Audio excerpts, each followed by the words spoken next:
আজকে তৈরি করছি চিকেন দিয়ে দুটি ভিন্ন ধরনের রেসিপি। আসসালামু আলাইকুম everyone, welcome to Papiya's kitchen. আজকের রেসিপিগুলোতে রয়েছে মিনি চিকেন ফ্রাই আর চিকেন শাসলিক। চিকেনের এই আইটেমগুলো বিকালে স্ন্যাক্স হিসাবে তৈরি করতে পারেন। আশা করছি রেসিপিগুলো অনেক ভালো লাগবে। রেসিপি ভালো লাগলে চ্যানেলটি সাবস্ক্রাইব করে পাশে থাকবেন। তো প্রথমেই তৈরি করছি mini chicken fry.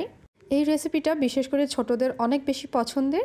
Regular chicken ফ্রাইয়ের থেকে এই মিনি চিকেন ফ্রাইগুলো খেতে বেশি সুস্বাদু হয়। মিনি চিকেন ফ্রাই তৈরির জন্য এখানে আমি মুরগির বুকের মাংসটা নিয়েছি। এবার এই মাংসগুলো ছোট ছোট স্লাইস করে কেটে নিচ্ছি। এখন এর মধ্যে দিয়ে দিচ্ছি হাফ টিস্পুন লবণ, হাফ টিস্পুন লাল মরিচ গুঁড়া, কোয়ার্টার টিস্পুন কালো গোলমরিচ গুঁড়া, কোয়ার্টার টিস্পুন জিরার গুঁড়া, 2 teaspoon light soya sauce, 1 teaspoon লেবুর রস আর একটা ডিম। এবার একটা স্পুন দিয়ে সব মশলাগুলো চিকেনের সঙ্গে ভালো করে মাখিয়ে নিচ্ছি। এখানে ডিমটা দেওয়ার ফলে চিকেন ফ্রাই করার পরও ভিতরের জুসিনেসটা বজায় থাকবে। মশলাগুলো দেওয়ার সময় আদা রসুন পেস্টের কথা আমি ভুলে গিয়েছিলাম, এজন্য দিয়ে দিচ্ছি হাফ টিস্পুন করে আদা রসুন বাটা। আবারও মিশিয়ে নিচ্ছি। মাখিয়ে নেওয়া হয়ে গিয়েছে। এবার এটা 10 মিনিটের জন্য রেস্টে রেখে দিব। এর ফাঁকে চিকেন কোডিং করার জন্য ময়দা রেডি করে নিব। এর জন্য নিয়েছি হাফ কাপ ময়দা। এর সঙ্গে দিয়ে দিচ্ছি 2 table spoon cornflour, half teaspoon লবণ, হাফ টিস্পুন লাল মরিচ গুঁড়া। এবার একটা হ্যান্ড উইক্স দিয়ে সব কিছুকে একসঙ্গে ভালো করে মিশিয়ে নিব। এদিকে 10 মিনিট পর চিকেন ম্যারিনেট করা হয়ে গিয়েছে। যেহেতু চিকেনগুলো যথেষ্ট ছোট ছোট স্লাইস করা হয়েছে, এখন এখান থেকে কয়েক পিস চিকেন ময়দার উপর বিছিয়ে দিচ্ছি এবং হাত দিয়ে এভাবে চেপে চেপে চিকেনগুলো কোটিং করে নিচ্ছি। এরপর চিকেন থেকে এক্সট্রা ময়দা ঝরিয়ে নিচ্ছি এবং ফ্রাই করার জন্য এক ব্যাচ চিকেন রেডি। এরপর চুলার মিডিয়াম হিটে তেল গরম করে এর মধ্যে এক এক করে চিকেনের স্লাইসগুলো দিয়ে দিচ্ছি। চুলার তাপ মিডিয়ামে রেখেই এই চিকেনগুলো ভেজে নিব। প্রায় 5 থেকে 6 মিনিট ভেজে নেওয়ার পর চিকেন ফ্রাইগুলোতে অনেক সুন্দর কালার চলে এসেছে এবং এগুলো বেশ মুচমুচে হয়েছে। এখন তেল ঝরিয়ে তুলে নিচ্ছি। একইভাবে সবগুলো চিকেন এভাবে ভেজে নিয়েছি। এই তো খুব সহজেই তৈরি হয়ে গেল মিনি চিকেন ফ্রাই। বাচ্চারা তো অনেক পছন্দ করবেই, সঙ্গে সঙ্গে বড়রাও। মিনি চিকেন ফ্রাইগুলো খেতে কিন্তু দুর্দান্ত ছিল। আমার এই সহজ রেসিপি যদি আপনাদের ভালো লেগে থাকে অবশ্যই ভিডিওতে একটি লাইক দিবেন। এবার চলে যাচ্ছি সেকেন্ড রেসিপিতে, আর সেটা হলো চিকেন শাসলিক। দেখতে যেমন লোভনীয় হয়েছে, খেতে ততটাই মজা ছিল এই চিকেন শাসলিকগুলো। আসসালামু আলাইকুম everyone, welcome to Papiya's kitchen. আজকে আমি চুলায় তৈরি করে দেখাবো এই চিকেন শাসলিকগুলো। একদম ঘরোয়া মশলায় অল্প কিছু উপকরণে আমি এই শাসলিকগুলো তৈরি করে দেখাবো। আর এই শাসলিকগুলো আপনারা ইফতার হিসাবে অথবা ঈদের নাস্তার টেবিলে রাখতে পারেন। চিকেন শাসলিক তৈরির জন্য আমি এখানে নিয়েছি 400 গ্রাম পরিমাণ মুরগির বুকের মাংস। আর এই চিকেনটাকে আমি এভাবে কিউব করে কেটে নিয়েছি। এবার এর মধ্যে দিয়ে দিচ্ছি একে একে গুঁড়া মশলা।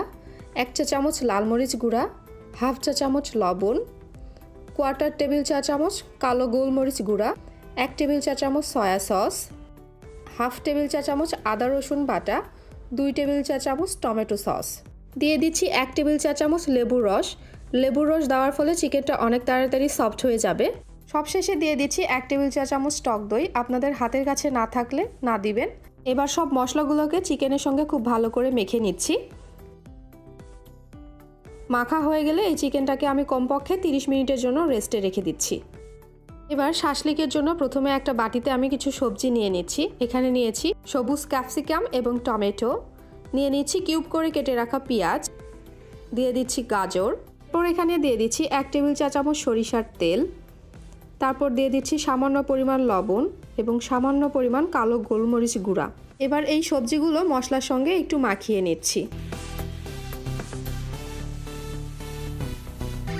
30 মিনিট চিকেনগুলো ম্যারিনেট হওয়ার পর এবার চিকেন এবং সবজিগুলো কাঠিতে আমি গেঁথে নেব। এই জন্য কাঠিগুলো আমি 30 মিনিট পানিতে ভিজিয়ে রেখেছিলাম। এর ফলে শাসলিকগুলো গ্রিল করার সময় কাঠিগুলো আর পুড়ে যাবে না। এবার চিকেন, ক্যাপসিকাম, পেঁয়াজ, গাজর একে একে কাঠিতে গেঁথে নিচ্ছি। এই অ্যারেঞ্জমেন্টটা আপনারা আপনাদের ইচ্ছা মতো সাজিয়ে নিতে পারেন। জাস্ট খেয়াল রাখতে হবে কাঠির শুরুতে এবং শেষে সবথেকে শক্ত সবজিটা রয়েছে সেটা যেন থাকে। যেহেতু এই সবজিগুলোর মধ্যে ক্যাপসিকাম এবং গাজর একটু শক্ত, তাই শাসলিকের শুরুতে এবং শেষে আমি গাজর এবং ক্যাপসিকাম দিয়েই শাসলিকটা গেঁথে নিয়েছি। আর একটা শাসলিকে আমি 3 পিস করে চিকেন গেঁথে নিয়েছি। একইভাবে সবগুলো শাসলিক আমি একের পর এক রেডি করে নিয়েছি। শাসলিকগুলো গ্রিল করে নেওয়ার পালা, এজন্য একটা প্যানে দিয়ে দিচ্ছি 3 টেবিল চা চামচ বাটার। বাটারটা সম্পূর্ণ মেল্ট হয়ে গেলে এবার এখানে দিয়ে দিচ্ছি শাসলিকগুলো। আমি এখানে 3টা শাসলিক দিয়েছি, ওভারলোড করছি না। এ পর্যায়ে চুলার হিটটা আমি মিডিয়াম ফ্লেমে রেখেছি। আর 1 মিনিট পর শাসলিকগুলো আমি একটু উল্টিয়ে পাল্টিয়ে সেট করে নিচ্ছি। এরপর এটা ঢাকনা দিয়ে ঢেকে রাখছি 5 থেকে 6 মিনিটের জন্য। 5 থেকে 6 মিনিট পর দেখবেন মাংসগুলো প্রায় সিদ্ধ হয়ে এসেছে। যেহেতু মুরগির বুকের মাংস এখানে ব্যবহার করেছি, এই মাংসগুলো সিদ্ধ হতে বেশি সময় লাগবে না। এবার বাটারগুলো আমি চিকেনে একটু ব্রাশ করে দিচ্ছি, তাহলে উপর থেকে ড্রাই হয়ে যাবে না। আর এখানে আমি নিয়েছি 2 টেবিল চা চামচ বারবিকিউ সস, যেটা আমি উপরে একটু ব্রাশ করে দিচ্ছি, তাহলে ফ্লেভারটা একটু ভালো আসবে। এক পাশে সসটা ব্রাশ করা হয়ে গেলে এবার একটু চিকেনের শাসলিকগুলো আবারও একটু উল্টিয়ে পাল্টিয়ে দিচ্ছি। এবার চুলার জালটা বাড়িয়ে কমিয়ে আমি একটু পোড়া পোড়া ভাব করে নিয়েছি। এটা আমি প্রায় রান্না করেছি 7 থেকে 8 মিনিট, ওভারকুক করা যাবে না। আর দেখতেই পাচ্ছেন শাসলিকগুলো কতটা জুসি হয়েছে। এবার আমি শাসলিকগুলো একে একে পরিবেশন করে নিচ্ছি। দেখতেই পেলেন কত সহজে তৈরি হয়ে গেল চিকেন শাসলিক। আপনারা চাইলে ঈদের আগের দিন চিকেনটা ম্যারিনেট করে রাখতে পারেন, আর ঈদের দিন এভাবে সহজ রেসিপিতে এটা তৈরি করে নিতে পারেন। আশা করছি রেসিপিটা আপনাদের অনেক ভালো লেগেছে। রেসিপি ভালো লাগলে ভিডিওতে অবশ্যই একটি লাইক দিবেন এবং চ্যানেলটি সাবস্ক্রাইব করে আমার পাশে থাকবেন। আজ এখানেই বিদায় নিচ্ছি। সবাই অনেক ভালো থাকবেন। আল্লাহ হাফেজ।